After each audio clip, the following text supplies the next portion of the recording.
Hi Aquarius, I'm Ronique and welcome to Scorpio Soul Time. I hope you all are doing well. Welcome to this November 2023 monthly tarot reading. This is where we're looking at the energies around the month of November. We will go week by week, talk about the astrology and how it will affect us, as well as looking at some tarot cards and see where is it that the energies are working with you. Okay, Aquarius?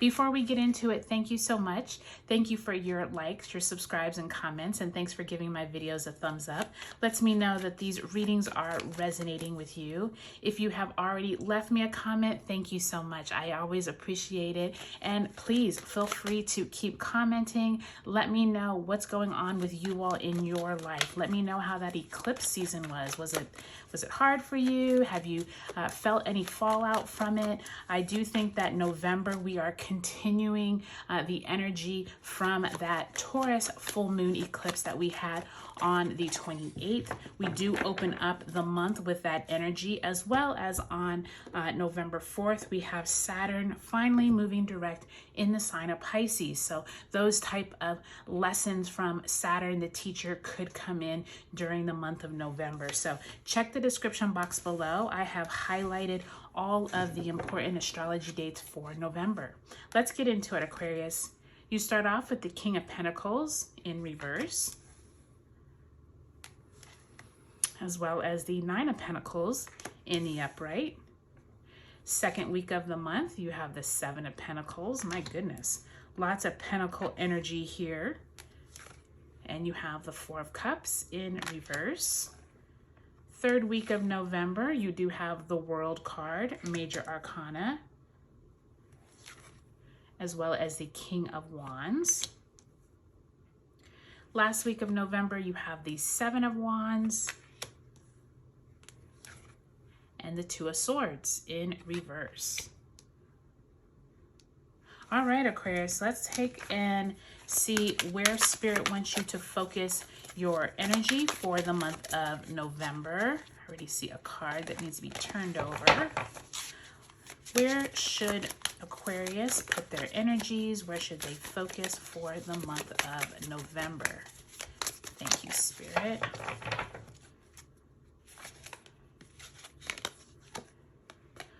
Okay, passion ignited.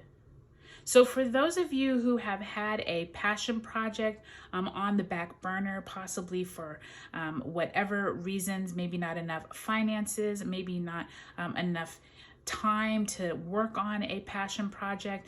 Passion ignited could be you starting a business. It could be something dealing with your job where you are really excited about a project, but maybe your boss said, come back to me in 6 months. This passion ignited, I think, is also going to tie in with Sagittarius energy, which is a fire sign. The sun does move into Sag on the 22nd, and Mars also moves into Sag on the 24th. So don't be surprised if that energy comes more potent as you end out November. But we do start November with that Scorpio energy. We are in Scorpio's sun season, and we are also dealing with that Taurus eclipse, like I said. So I do think that some of you have some financial matters that will come up during the first week of November. Now we do have, like I said, Saturn turning direct on the 4th in Pisces, and Venus moves into Libra. Many of you could find that you are having conversations around your wealth, around resources that possibly are on the way. But I'm also sensing that some of you are going to be talking to either managerial people at your job, or possibly some of you are dealing with wealth investors or some type of people who help you grow your money. This Nine of Pentacles is definitely looking at where you are at. Some of you are feeling really confident and good about your finances, which is always good to see. I do think that with that Nine of Pentacles in the upright and that King in the reverse, there is this conversations going back and forth around where to park your money, where to grow your money. Okay, so really think through, where is it that you would like to maybe invest? Maybe there is some new investments you would like to get into. That's really good to see, Aquarius.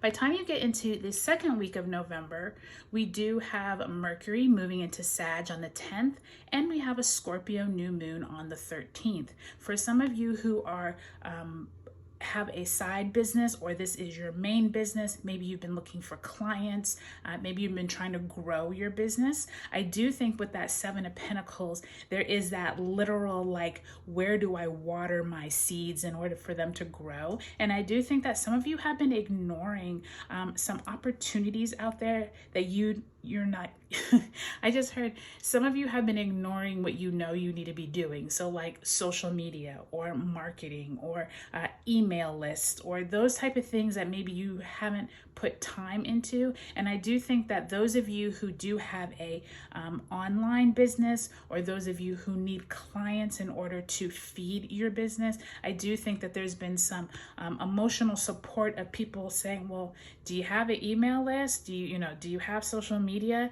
Pay attention to those signs, Aquarius, because I do think throughout the month of November, you're going to keep getting these signs of how to keep growing your wealth. And that's what I keep hearing over and over, is growing your wealth. So I think that Passion Ignited definitely has something to do with that. Now, Aquarius, by the time we get to that third week of November, we do have the Sun moving into Sag and Mars moving into Sag on the 24th. Then we have Mercury entering retrograde shadow. So some of you are going to come to an ending.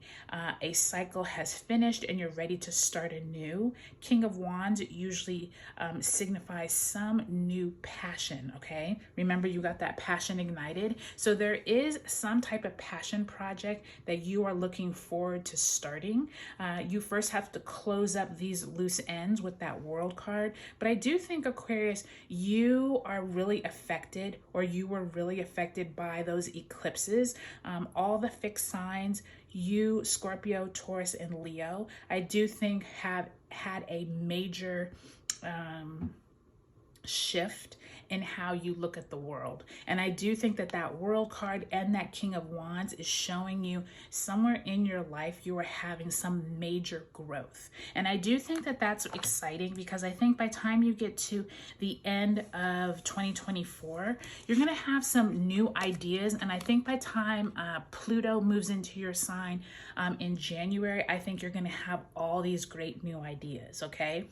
The end of November finds you with that Mercury entering retrograde shadow and that Gemini full moon on the 27th. So there's some type of decisions that you could need to make by the end of November, but you're feeling a little bit overwhelmed. Like you have so much going on that you may need the slowdown of that Mercury retrograde into December.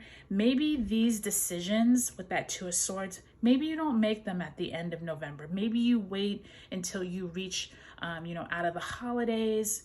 Maybe you'll be a lot better once you get to, you know what, I'm almost feeling like wait until the new year if you can, because I do feel like between the holidays, Mercury retrograde, there's a lot going on. And I do feel like if you can get into January when we have Pluto moving into your sign, I do think that this passion ignited is really going to show itself. I don't think you're going to have to be searching, wondering where it is. I feel like it's going to be obvious once Pluto moves back into your sign.